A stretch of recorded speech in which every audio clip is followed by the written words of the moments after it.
This agenda briefing meeting to order. I do need to do a roll call. Mayor Pro Tem, are you here? Here. Councilman Ryberg, you here? Yes. Councilmember Anderson is absent at this time. Councilmember Barnett. Here. Councilmember Spears. Here. Okay. Councilmember Waddell. Here.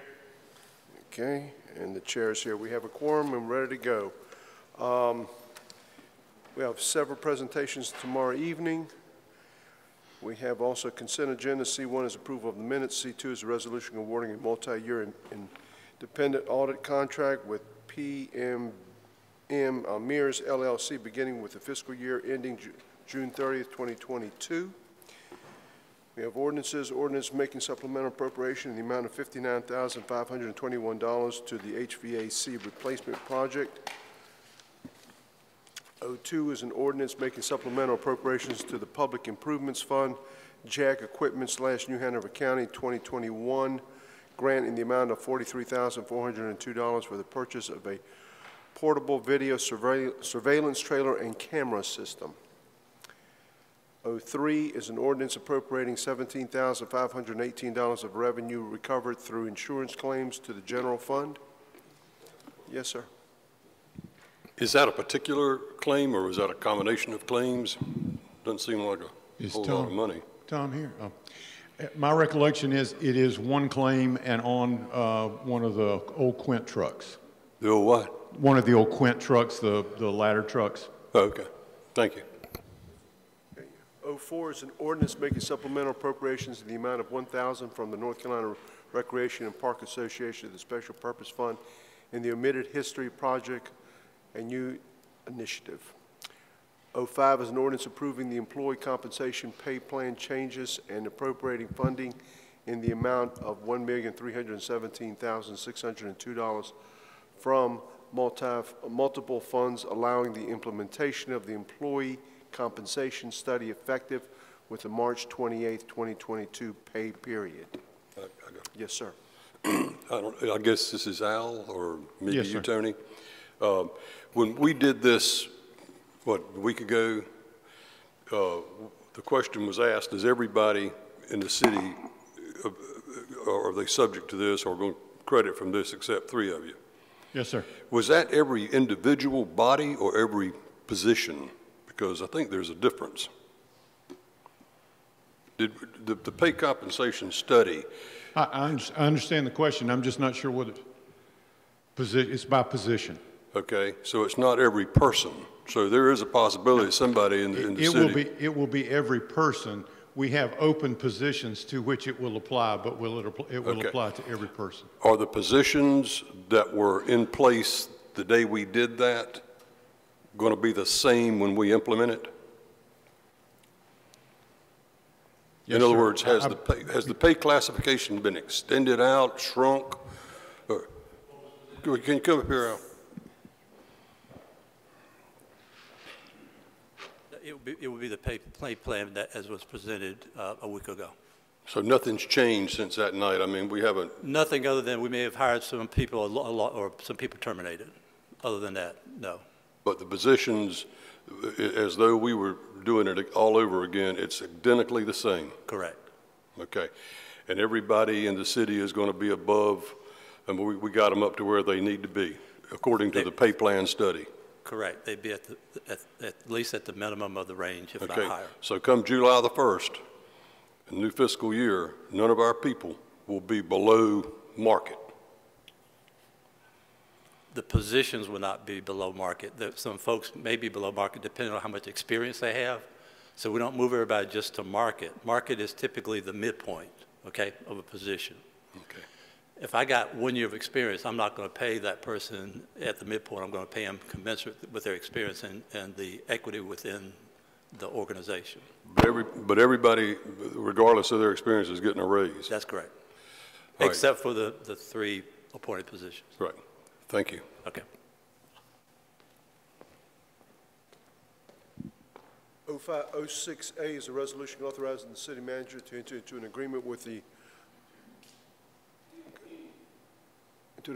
North Carolina Office of State Budget and Management for a North Carolina State Direct Grant in the amount of $250,000 for additional funding towards the MP Park Tennis Court reconstruction. That would be courts 1 through 8, and it's a capital improvement project.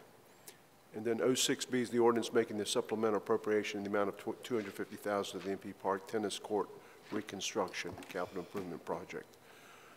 07A is a resolution authorizing the city manager to enter into an agreement with the North Carolina Office of State Budget and Management for a North Carolina State Direct Grant for the purpose of conducting rail studies in the city of Wilmington. And then item 07B is the ordinance making the supplemental appropriation in the amount of $250,000 to the rail realignment project. 08A is a resolution authorizing the city manager to enter into an agreement with the North Carolina Department of Public Safety for a North Carolina State Direct Grant in the amount of $750,000 for continuation of the opioid pilot program. And then item 08B is the ordinance appropriating the funding from the North Carolina Department of Public Safety for a North Carolina State Direct Grant in the amount of $750,000 for continuation of the opioid pilot program. And then we have resolutions. R1 is a resolution requesting funding for a 10-mile parallel line for the Lower Cape Fear Water and Sewer Authority. And this is being brought forward by Councilman Rivenbark, who is the chairman of that authority. I don't have anything to add. The resolution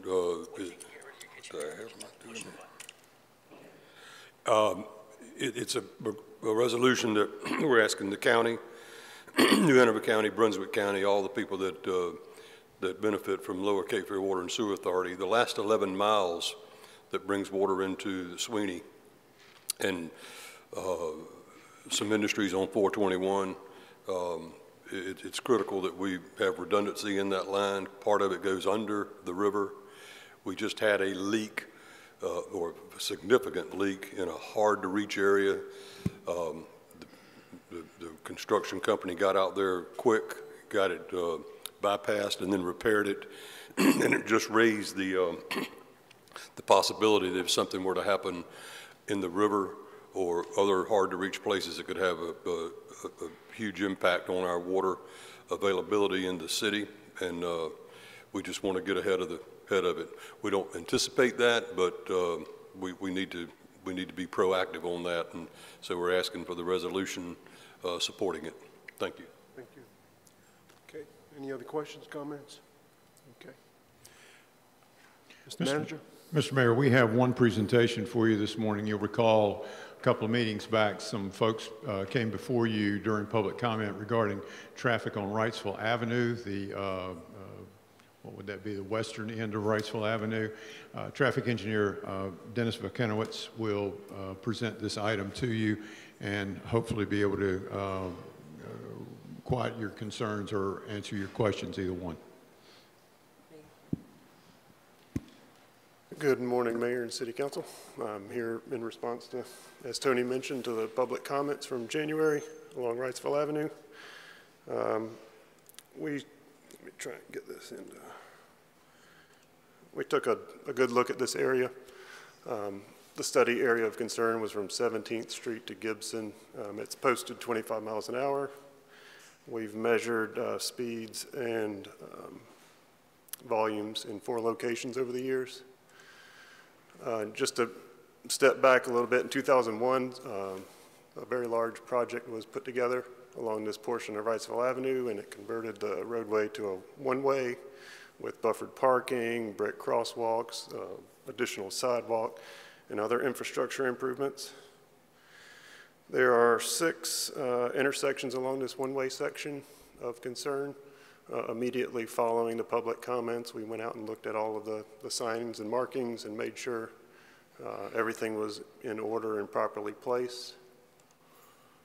This is just a typical example of one of the intersections approaching the one-way. As you can see there, right in front of the driver's face, there's a one-way sign. Under that is a no-turn sign, depending on which way they're arriving, the stop sign, and then the do not enter sign. Where the roadway converts from a two-way section to the one-way section, you'll also see the pavement markings indicating you're not supposed to drive straight. And on either side of the intersection, you'll see dual posted do not enter signs. Also part of that streetscape project from years ago. You'll see the northbound lane, which is what we're looking at. It does not extend through the intersection, so it's offset to encourage further improper wrong-way driving. The MPO collects data along this portion also between 17th and 18th Streets. As you can see, the volumes were increasing up till 2019. Since then, traffic volumes have dramatically, I would say, decreased in that area.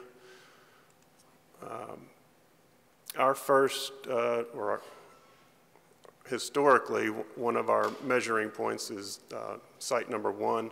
In 2017, we left a unit out there for over 4 months to get a good average of vehicle volumes and speeds. In 2017, that site experienced about 2,600 vehicles per day. The predominant travel speed was 26 miles per hour, and with less than 1% of traffic traveling above 35 miles per hour. This is just a general chart, kind of a bell curve, if you will, laid on its side, but it shows the predominant speeds being traveled at in 5 mile per hour kind of bends. So we see the most cars out there are being captured in that 21 to 25 mile an hour bend, followed by the 16 to 20 mile an hour bend. And all of the vehicles exceeding 35 miles per hour, you know, if you average it out over that 4 months, was about 12 vehicles a day. So infrequent excessive speeding in the area. Site 2, so following the January comments, we put out 3 more locations because we wanted to measure that entire corridor. We didn't want just a spot treatment. So site 2 was very close to site 1. As we can see, the volumes were dramatically decreased down to about 900 vehicles. The predominant speed was 29 miles per hour, and again, 1% traffic at not exceeding or greater than 35 miles per hour, about 1% of the traffic. So infrequent excessive speeding. Here's kind of that speed distribution chart again, showing similar results with 11 vehicles per day on average exceeding 35. Kind of the same thing going down the road. Site 3, 600 cars a day, 25 mile an hour predominant speed, less than 1% exceeding 35. Same kind of distribution in the trips. And again, site 4, predominant speed 27 miles per hour, less than 1% exceeding 35 miles per hour. We also, after looking at the volumes, we looked at the crashes in the area. I requested a 6-year crash history, which is pretty excessive for to do a crash study.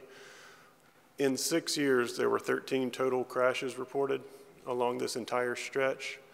7 of them were failure to yield at the stop sign. So the remainder of them were not resultant of the traffic control devices out there. There were 4 impaired drivers, an animal in the road, a moped tried to stop too quick and fell over and crashed. At the intersection of Gibson Avenue, this is where the 2-way portion of Wrightsville converts to the 1-way. There were 3 crashes traveling westbound on Gibson Avenue. 1 in 2016, 1 in 17, and 1 in 21. All 3 of them in the narrative of the crash report, the driver stated that they did not see the vehicle coming. The similar situation occurs in the opposite direction at Hudson Drive and Wrightsville Avenue. There was 1 in 19 and 1 in 2020. Both drivers stated that they just did not see the oncoming vehicle. And then at Metz, at the intersection with Metz, there were 2, 1 in 20 and 1 in 22. Both of those also say they just did not see the vehicle.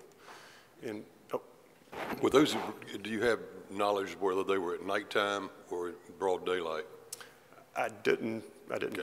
Take a look, but thank you. Yeah, this video here basically describes when somebody says, I did not see the vehicle, this left-turning vehicle did not stop.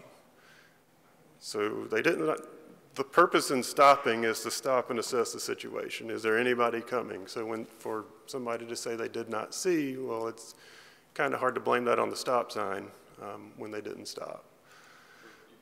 See from your picture there, the markings on the left side need to be replaced. And a lot of times people will see that. Yes.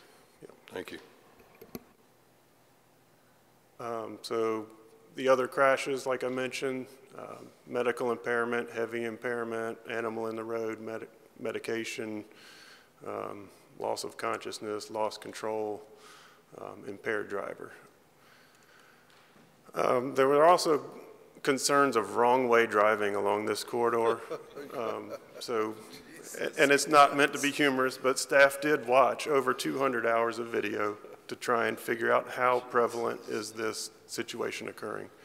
This is just one example. Another example, which was commented on in the public comments, was due to these non-aligned intersections, we get a lot of well, I don't say a lot, but vehicles will disobey the one-way signing in the area, just to make this simple, so to speak, maneuver. It's at the time, right now, it's unavoidable.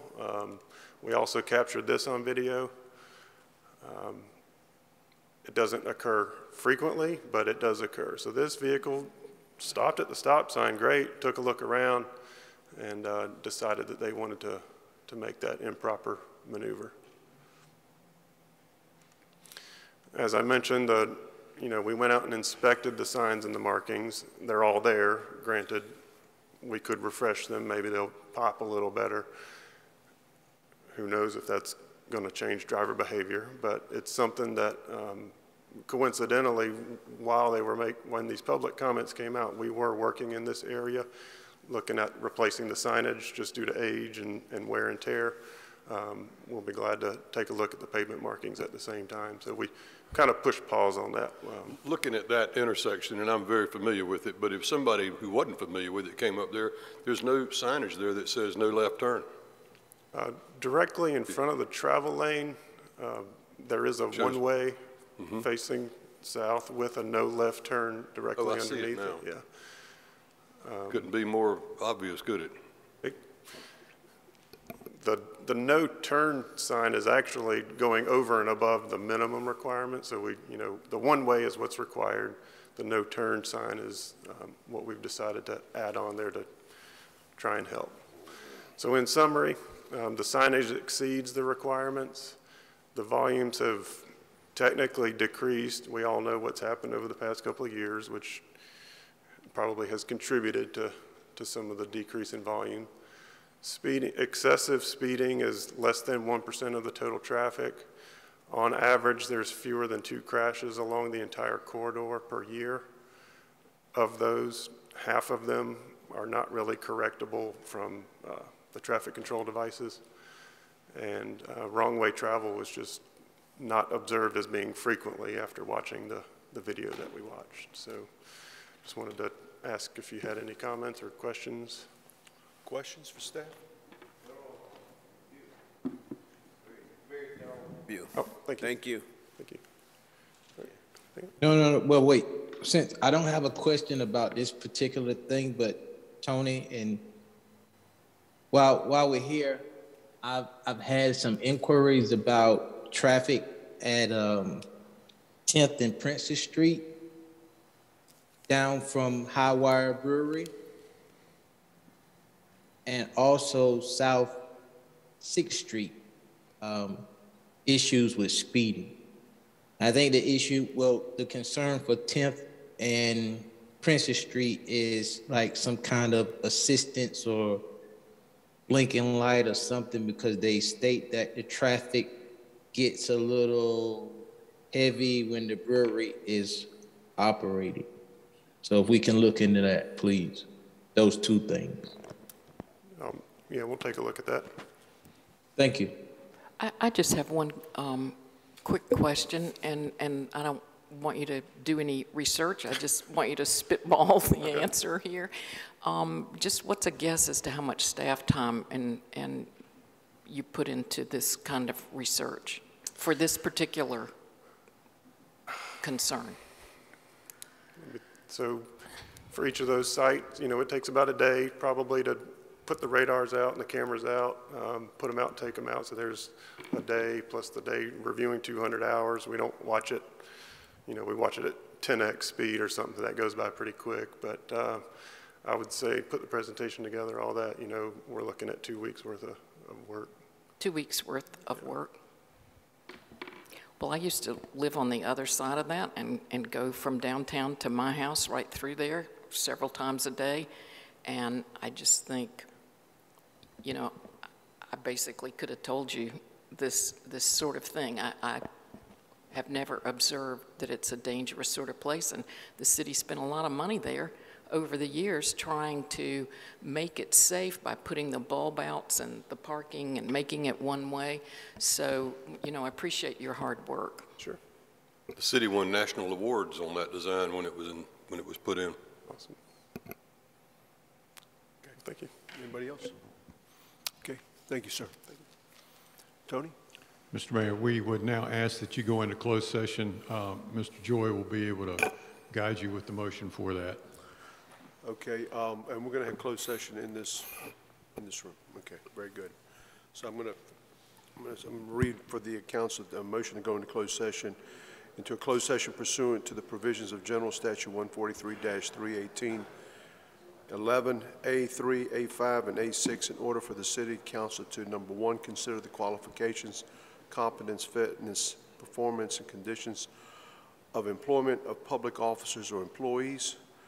2, to instruct the staff regarding the city's negotiating position concerning the possible acquisition of real property. And 3, consult and provide instruction to the city attorney regarding potential legal claims.